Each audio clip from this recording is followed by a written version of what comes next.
Hello，咁多位大家好，我係團爸，歡迎大家咧收聽今晚嘅團爸投資日記頻道啦。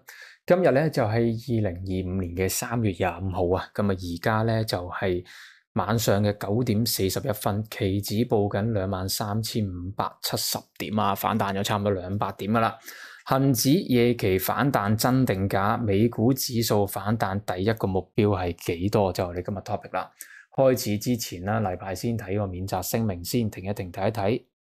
好，我諗大體嘅聲明咧就可以開始今日嘅內容啦。咁啊，首先咧一樣啦，歡迎啲新聽嘅朋友仔啦。如果第一次聽個 channel 咧，記得喺影片下方打開更多內容咧，就會見到我哋過去10幾集嘅團爸教室噶啦。咁啊，時間關係，我哋講快啲啊。琴日咧我復盤啦，最主要同大家就分享翻啦，港股嘅個別嘅一啲權重股啦嚇，咁啊都係科技類為主啦，同埋一啲美股嘅大隻個7大啦，咁啊。我哋可以好明確見到啦，就係港股嗰幾隻大嘢咧，都係要進入一個回調嘅勢頭，而呢個回調勢頭咧就肯定唔會咁快完嘅，都幾肯定嘅。OK，咁好啦，咁啊今日咧暫時即係我今日嘅睇法，我自己一直都係維持翻我嘅睇法，就係230X4啦，我覺得要補呢個裂口嘅。OK，咁最尾咧今日嘅走勢係點樣咧？今日嘅走勢咧？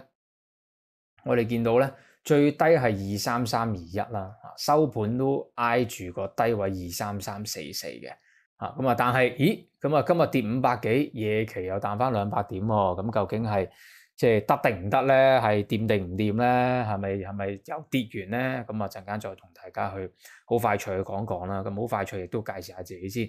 咁啊大家好啦，我係團爸，你聽緊 channel 咧，團爸費投資嘅 channel 啦。咁希望未訂閱嘅朋友仔幫手訂閱撳埋鐘仔，幫手 like share 俾個正面 comment 嘅。咁想請我哋杯咖啡咧，歡迎俾個超級感謝俾我哋啦。咁我哋都開咗個會員頻道啦。咁啊會員頻道咧會有我嘅一啲影片分享啦。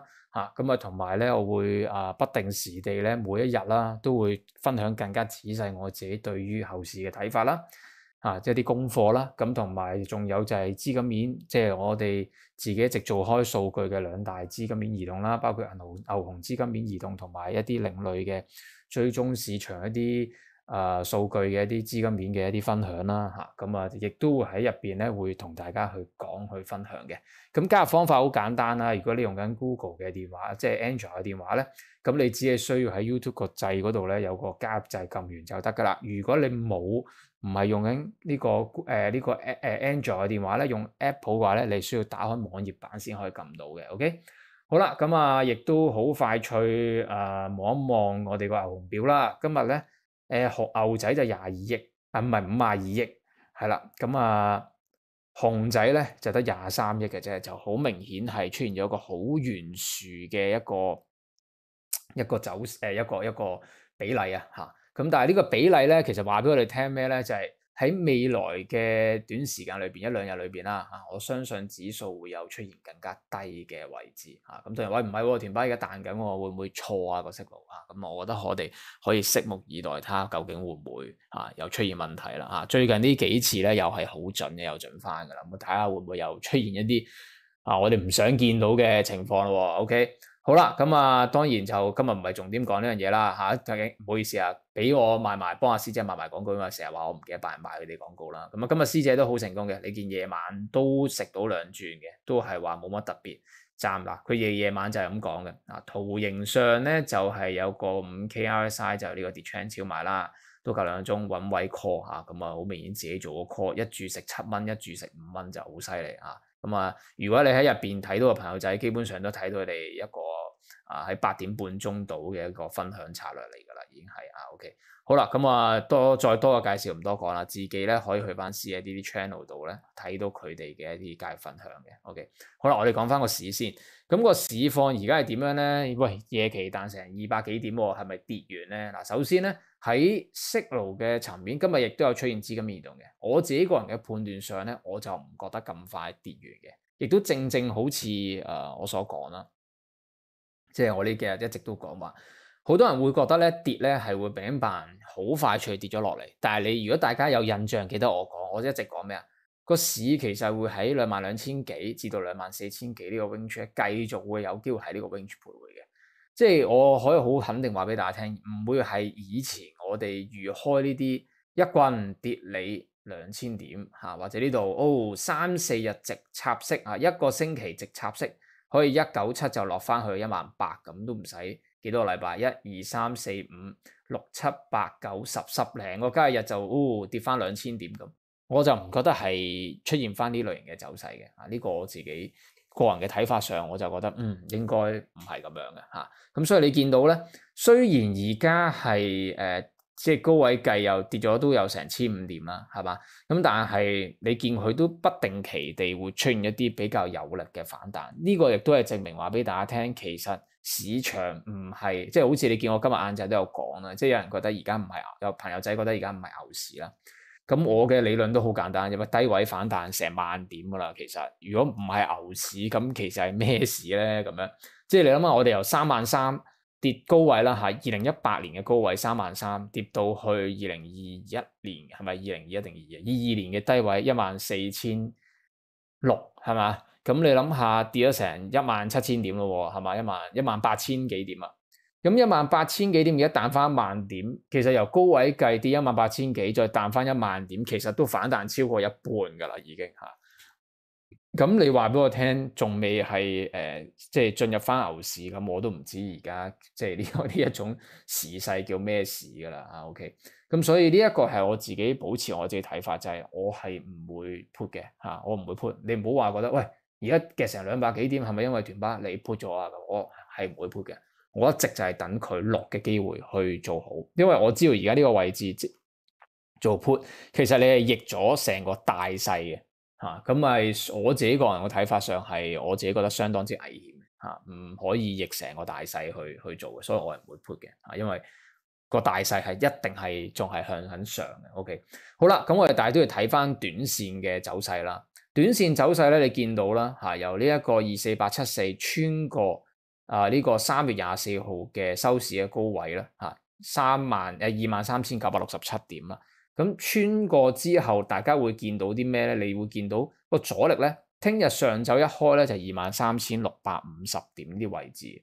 我自己個人判斷咧，期結咧就應該未必會太差嘅嚇，期結未必會太差嘅，我覺得係會。有相應一定嘅支持力度喺度嘅嚇，期結即係佢會托住喺23000幾，甚至乎可能仲有啲好 surprise 嘅位出嚟都唔出奇，因為期結 OK 咁唔會咁快咩嘅。咁但係期結完咗咧，我自己覺得係對於針對港股下個部署咧就要小心啦。咁但係至於係咪真係期結前會出現一個小反彈或者叫企穩呢啲位置頂住佢先咧？咁具體都要睇就係聽日開市能唔能夠真係升穿23650點呢啲位置，升唔穿我都覺得你都唔使自諗得太好住。仲要睇多一樣嘢就係聽日嘅收市位咧，係喺23400噶啦嚇。咁即係話，如果聽日收市位置高過23400嘅話咧，整體嚟講咧就會出現咗一個真真正正嘅跌破短期呢個跌 trend 嘅一個走勢，咁就我相信會有一個好啲嘅反彈出現嘅，而呢個反彈真係分分鐘喺期結前同你上多次24000都唔出奇，因為畢竟星期五就係期結㗎啦嚇，咁所以好多嘢我自己覺得都係千祈唔好喺呢一剎那覺得永遠一定係好差先嚇，即係要有心理即係有一定嘅個狀態咁樣啦。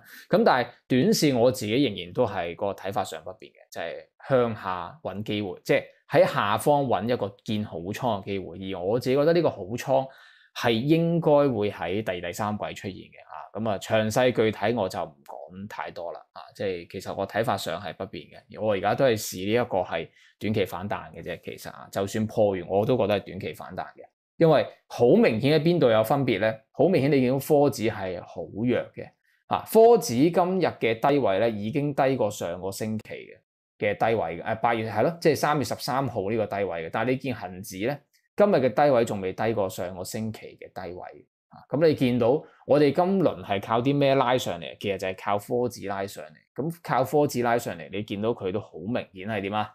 見到佢好明顯係行得好弱㗎啦咁科指當然啦，聽日如果企穩翻5650或者收市可以企得到喺5560呢啲位置附近嘅，咁代表佢有望乜嘢咧？有望可能係呢一個叫做短期止跌啦嚇。咁畢竟佢由高位6100落到今日5500都600點㗎啦，已經嚇計翻比例上都講緊有10% 㗎啦，已經。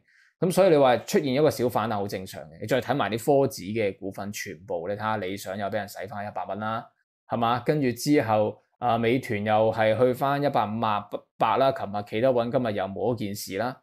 騰訊阿里又穿130啦，咁所以短期你諗下阿里140幾落翻去120幾呢啲位置，咁你話短期做翻啲反彈合唔合理？我都覺得係好合理一件事嚟嘅。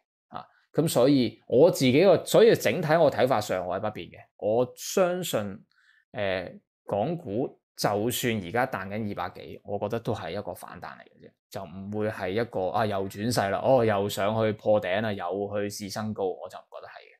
我只係覺得佢係期結前嘅一個即係一個轉倉啦，或者係一個叫做喺期結做翻好啲收，即係做翻好啲收今個月個期結，或者係今季個季結嗰個情況嘅啫。所以你話短線你要佢要大跌咧我自己覺得就唔好諗呢樣嘢住先望住咩位置咧？望住翻係下個月第二季開始先諗呢樣嘢，我覺得係會實在啲嘅。OK。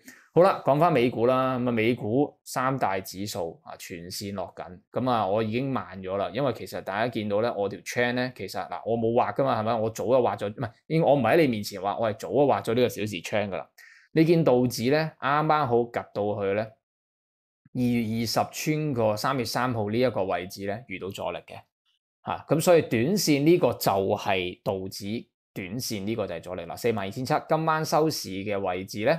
大概咧就係呢一個42,500咁所以短線留意42,500至42,700咁我相信呢一個位置咧，邏輯上係應該會有一定程度嘅阻力，再加上佢喺3月初就喺42,300至到43,100呢個 range 度徘徊，所以呢個 range 嘅阻力都一樣會係頗大嘅。而如果真係有能力突破咧，就可以上到43,800。咁上到43,800嘅話，基本上已經同個頂部好，即係又翻個頂部區附近噶啦43,800呢啲位置。咁所以先睇住42,700、2,800呢啲位置幾時可以進一步突破啦呢個就係道指嘅一個阻力啦。跟住到納指啦納指而家個情況係點樣咧？咁本身咧應該咁講啦，我哋要睇先係睇呢個 trend 先嘅。咁呢個 trend 咧，你見到啱啱好去到個 trend 頂嘅。短線我自己都覺得18,100、8,200咧係有一定程度阻力噶啦，因為呢個位置同樣都係3月頭嘅時候嘅一個中間位置嚟嘅。咁但係呢個位置一旦放到量去打穿嘅話咧，就會有機會一口氣咧上到18,700、18,800、8,900都唔出奇嘅。點解？因為呢個位置正正就係2月底嘅一個支持位置嚟嘅，咁就好大機會會出現一個阻力變支持，之前變阻力嘅一個情況咁所以短線都係一樣有一定嘅拉升空間喺度，但係需要有個好有力嘅突破啦跟住之後就到標普啦，標普而家都係喺一個 up trend 入邊嘅未正式推空間嘅，咁大家可以見到嘅一樣同納指一樣，佢只要衝破到呢條線。向上嘅阻力咧，應該係可以上得翻咧5,930點呢啲位置嘅，正正就係亦都係2月底嘅一個位置啦咁當然向上有第一級阻力就5,860啦。我自己覺得呢個阻力咧都係會係只要需要啲時間係可以衝破嘅。大家要記住一點咧，就係記住一樣嘢啦，就係4月2號咧。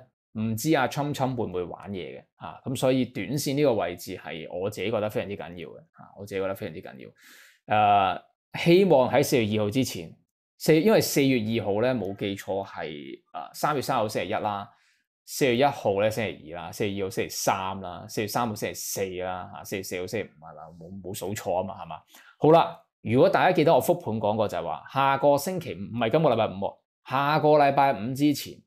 3個指數企得穩250天線咧，我哋就可以即係瞓得好好噶啦你睇翻納指都係過咗噶啦，道指已經係有一段距離添已經反彈咗成1000幾點上去噶啦。如果真係喺Trump 關稅前可以上高啲，嗰2日唔好跌得咁兇狠嘅話咧，即係關稅後，我如果諗得負面啲，佢唔好跌得咁兇狠，守得住咧，咁邏輯上應該係有啲力度去頂嘅，可以幫手去托一托住嘅，你見標普都係過咗噶啦，所以短線呢啲位置好緊要啦，即係我哋先好，我覺得都係一樣啦，先好好把握住呢一段反彈嘅勢頭，咁好多朋友仔都問我 Tesla 短線睇幾多啦，咁啊暫時今日有啲回調啦。我覺得好合理好正常嘅，但係我想同大家分享一樣嘢就係咩咧？就係 Tesla，因為我喺華盛個分享入邊我就冇講啊，同即係我留言俾團隊佢哋寫翻文字內容，我就冇講到 Tesla 嘅。咁但係呢度我自己私心啦喺 YouTube 度都講兩句啦。琴日就裂口高開嘅，其實大家睇翻咧，逢親一個回調完咗之後嘅裂口高開咧，佢個升勢都係可以有一定程度嘅維持嘅。你見到都係有一定程度嘅維持嘅，即係你見到都係啦。嗱，呢度你見高開完升咗12%，第二日咧其實嗱，大家好容易睇嘅啫，放呢度嗱，佢高開完12%係咪？跟住之後當日收盤係162嘅，咁第二日咧最低都要見158，即係佢有相應嘅回調之後喺收盤又抽翻上去翻個高位附近，即係你會見到呢啲走勢到第三日咧。佢又好似有啲力，又好似冇力。到第四日一棍再抽多下咧，咁啊成個短期反彈完。嗱，我自己個人判斷 Tesla 喺呢一段嘅或者我哋再睇遠啲，都會見到相類似嘅情況啦。你見到呢度都係一裂口高開，佢點都係有啲力可以同你扯多2-3日先做一啲真正嘅調整回調嘅。嗱，扯多2-3日，佢先開始橫行消化整固嘅。咁我自己相信 Tesla 嘅形態上，只希望呢個唔係一浪升二浪回。假設個一浪升嘅起點就係我喺上個星期中嘅時候，上個星期初嘅時候同大家講，雙底位置就係今個即係呢一段升，先係呢一段升浪嘅正式開始嘅話，咁而家先係一浪升，而家先係一浪升，咁一浪升完會有個二浪回，跟住會有個三浪升。咁二浪回我自己都係睇係月初呢啲位置，跟住到三浪升、四浪回、五浪升，跟住再大回，唔知會唔會係咁樣？咁所以我覺得可以好好留意住Tesla 我嘅基本面一定係冇問題噶啦。我想今日好簡單去講一樣嘢，同大家傾一個，即係而家仲尚早啦，18分鐘，最尾2分鐘完咗，咁我就 upload 片。我自己點解會咁睇好 Tesla 咧？其實大家冇懷疑一樣嘢，就係 Nvidia。我哋拋開政治嘅睇法，我哋睇翻 Nvidia 用月線圖去睇當然佢係10變1啦之前我哋唔好理個10變1先啦，我哋用月線圖去望一望，唔好睇我呢幅畫嘅圖，唔使理佢。我哋就係睇翻喺疫情初期嘅時候 ，Nvidia 佢當時嘅股價只係得幾蚊啫，我計翻而家條數就係得幾蚊呢啲上落嘅啫。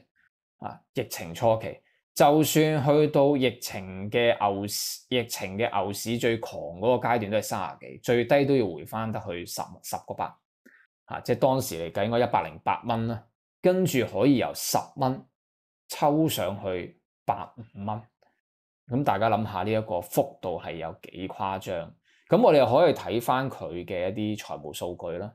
OK， 我覺得都好緊要嘅，大家要睇下佢嘅財務數據啦。咁我唔好用季報啦，我用年報。咁大家可以睇翻2021，唔係睇每股收益啊，我哋睇翻呢一個嘅，睇每股收益都 OK 嘅。其實因為每股收益都好大嘅變化嘅已經。你睇翻2021、2022、2023，其實佢嘅每股收益嗰個增長都係好麻麻嘅。但係大家記住2023、2024、20係爆發性咁個收益係衝咗上去。我哋用翻一個總收入去睇，你見到都係呢度又淨係可以睇季度，睇唔到呢度可以睇咩啦？我哋睇年報，你可以睇翻2021年當時 Nvidia 佢嘅收益都係講緊得個166億嘅啫，營業收入營業收入唔好計利潤啦營業收入做嘅生意個大細，4年時間上到1300億。哇，好誇張呢個數字，點解會咁誇張？點解會咁犀利？就係因為 AI 嘅爆發，佢係代表 AI 嘅晶片佢係代表跟住之後啦，你見到嘅佢嘅爆發，佢代表 AI 晶片係咪？跟住衍生出嚟就係咩啊？就係到 ChatGPT 啦，而家好爆啦，係咪？跟住之後就到我哋會見到有咩DeepSeek 啦，我哋今年即係無啦啦，因為 DeepSeek 嘅效應，全部中概股突然之間變晒 AI 股咁，俾人炒起晒，係咪？即係你會見到好多呢啲咁嘅概念會出咗嚟，但係大家諗深一層，就算 ChatGPT 你上網睇過，因為我都有翻牆用過呢啲 function 嘅，佢同你傾偈好正嘅，講到好似有少少鬼佬 feel 嘅廣東話，你可以問佢問題，佢同你傾偈，佢有呢種嘅能力啦叫做。但係你諗下呢種能力，佢最多都係應用喺你可能係非一個好實體性，即係佢唔係可以幫你攞到張凳，佢唔係可以幫你去做到一啲嘅實質性嘅一啲一啲工作啊，例如，喂，我唔想接衫，佢唔可以幫你無啦啦，好啊，冇問題，我識幫你接衫，跟住佢唔會發到個指令個電話幫你去接衫啊嘛，係嘛？個分別就喺呢度，或者我好攰啊，我收工唔想揸車，你唔會無啦啦同個 ChatGPT 你幫我 hack 入我部 Tesla，然後幫我 control 住部車啦，我唔想揸車啊咁啊，佢唔會唔識咁樣做，即係佢唔會做得到咁。但係大家見到佢嘅盈利突然間爆得咁勁。好啦，個原因就係因為 AI 嘅應用令到佢嘅需求激增啦，係咪？咁但係大家諗下，諗深一層，頭先啱啱我哋講嗰啲都係一啲好，我用一個對比就係一啲咩啊？就係虛擬性啲嘅 AI，因為佢唔能夠真實呈現喺你眼前，去幫你做一啲好實際上你嘅四肢唔想做嘅事情。當然啦，你話喂唔係喎，ChatGPT 幫我打字可以快啲喎，都啱，即係呢個都啱嘅。但係佢可唔可以幫你拎重嘢啊？佢可唔可以幫你代你去做某一啲嘢？譬如你突然之間喺屋企係嘛？樓下有呢一個嘅順豐到咗，佢唔可以幫你落去攞噶嘛？啱嘛？佢做唔到呢件事噶嘛？好唔好？咁所以呢個就係個分別。但係大家要明白一樣嘢就係點解我自己會咁睇好 Tesla？雖然佢政治面好多 Elon Musk 好癲喪咁樣係嘛？即係好大風險，政治風險係嘛？好多不明朗因素，個股價又挫到你爆咁，都唔知佢想點咁係嘛？好啦，雖然我哋排除咗啲睇法先，我哋只係宏觀翻成個市場，佢除咗做車之外，仲有邊一個係有能力可以令到物理上自動汽車業務係可以真係實踐到嘅？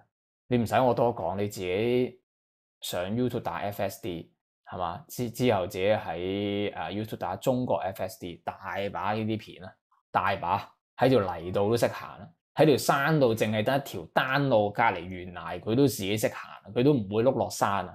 即係呢啲我睇好多呢啲片，咁你諗下佢喺一部普通嘅車上邊都可以實踐到呢個能力，同埋 FSD 即係全自動駕駛嘅13，佢Elon Musk 講到明14係要再強好多倍。咁大家可以想象下，佢一個喺一個咁極端嘅開車嘅環境底下，佢都可以去到咁自如啦。FSD 可以咁聰明，咁點解喺美國嘅 Austin 或者我哋覺得不嬲都覺得歐美國家相對個路況冇我哋中國咁恐怖嘅情況底下做唔到咧，應付唔到呢個一個自動嘅一個出行咧？咁你唔好覺得佢純粹係一個好似蘿蔔快跑或者 Waymo 嗰啲。係嘛？普通嘅呢啲叫做的士喎，大家唔好諗呢樣嘢。大家要明白一樣嘢就係佢仲有佢力。如果大家睇翻佢之前嗰個一個叫做 AI Day 啦，係嘛？佢仲有發布有架 van 仔，架 van 仔係可以載貨嘅。我想講，即係你要明一樣嘢。都有個網友問我：團爸，你覺得 Tesla 會取代到啲乜嘢？即係未來我話司機啦，第一個被淘汰啦，基本上工人啦，一啲。連相對比較即係勞動力比較多嘅工種，好容易被取代啦。咁呢個冇辦法，一定要學習新技能噶啦。即係呢啲，你諗下自動駕駛，你問我，我覺得真係一定仲安全，起碼佢唔會瞌瞓。你哋坐的士最危險係咩？我夜晚12點1點坐的士，我試過見過的士司機真係合埋眼30秒咁20秒咁，係嘛？我覺得好危險。但係電腦係唔會休息噶嘛，即係我呢個係個分別啦，同埋。個出行嗰個價值，因為大家都知 Elon Musk 都有講過冇記錯2至3 2至3毫嘅一個嘅每英里嘅成本喎嚇，你諗下成件事係幾誇張喎嚇，即係講緊可以去到港紙你當1.01公里，即係講緊你由屯門坐呢一個嘅Uber Taxi 翻鰂魚涌嚇，因為呢個係我嘅經歷嚟嘅，講緊要成差唔多40公里、40零公里嘅一個40幾公里一個路程係嘛？咁你呢個路程佢嘅成本先係40蚊啫喎。如果我當佢做埋利潤，可能佢收你100蚊，你覺得貴定平啫嘛？兩個人你同你同事分一人50蚊，你本身搭巴士啊都要過海都要20幾蚊啦，分分鐘過到海仲要轉一程地鐵，嗰度又收你幾蚊，即係你可能就咁搭啊，轉來來回回出入咁，你已經係上落落。因為我成日揸車，我好少搭公共交通工具，你已經可能要使30幾蚊啦，我估計啦嚇，30幾40蚊。喂，但係 Uber Taxi 同你講50蚊，一人你同你個 friend 兩個坐喺上邊舒舒服服，你中意瞓覺又得，睇片又得，打機又得，佢就送你去目的地啊！俾多10蚊，你俾唔俾啊嘛？呢一個就係個 market，呢個就係一個開放咗嘅嗰個潛力啊，係嘛？個成本因為低咗好多，所以呢樣嘢係冇人學。真短期喺個 market 度，我真係睇咗好多間，冇一間我覺得係可以同 Elon Musk 揮到，可以同 Tesla 揮到。呢個第一點。第二點就係 Optimus 佢呢個機械人，呢個好緊要。如果大家有知咧，大家要睇一樣嘢就係市場上，我記得唔係好多間，好似得除咗 Tesla 之外，好似剩翻一間係真係隻手係可以做到好靈活嘅嚇，因為手靈活好緊要啊。廚房啦、摺衫啦，你揾個嗰啲國內啲識跳舞嗰啲大佬，佢就係嗰隻5隻手指，就係得5個關節，就啱啱好揦住把線喺度揈嚟揈去。喂，大佬呢個做到啲乜嘢啊？係嘛？佢唔會做到太多嘢，佢最多就係箍實把線嘅。